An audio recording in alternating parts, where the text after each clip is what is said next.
गांव के बीचों बीच रामू काका की किराने की दुकान थी।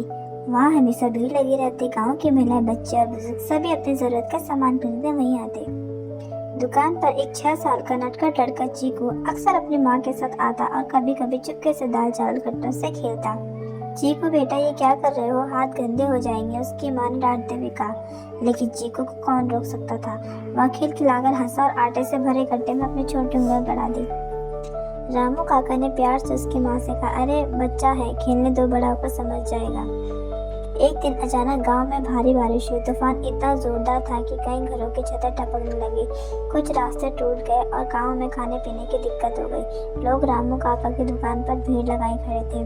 तभी एक बूढ़ी अम्मा दुकान पर आई और बहुत दुखी आवाज में बोली, बेटा मेरे पास पैसा नहीं, क्या थोड़ा आटा और चावल मिल सकता है? रामू काका थोड़े असमझ में पड़ गए। अगर मैं हर किसी को ऐसे ही सामान देने लगा तो मेरी दुकान जल्दी खाली हो जाएगी। चीकू पास ही बैठा था। उसने बूढ़ी अम्मा की हालत देखी और उसकी आंखों में चमक आ गई। उसने झट से बोला, काका क्या मैं इनका वजन करके सामान दे सकता हूँ? रामू काका और उसकी माँ चौंक गए। काका ने मुस्कुराते हुए कहा, ठीक है बेटा, आज तुम ही दुकानदार हो। चीकू ने तौलने वाले तराजू में चावल रखा और खुद अपनी छोटी हथेली से आटा निकाल कर तौलने लगा। लेकिन जब उसने सामान अम्मा को दिया तो रामू काका को एक बड़ी सीख मिल गई।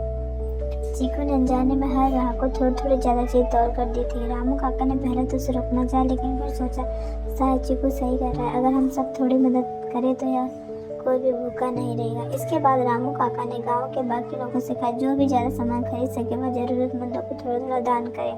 धीरे धीरे हर ग्राहक एक दूसरे की मदद करने लगा। गांव में एकता और प्रेम की नई मिसाल बन गई और यह सब एक छोटे बच्चे की मासूम सोच की वजह से हुआ। उस दिन के बाद से चीकू को लोग नन्हा दुकानदार कहने लगे, जिसने अपने छोटे हाथों से गांव में बड़ा बदलाव ला दिया।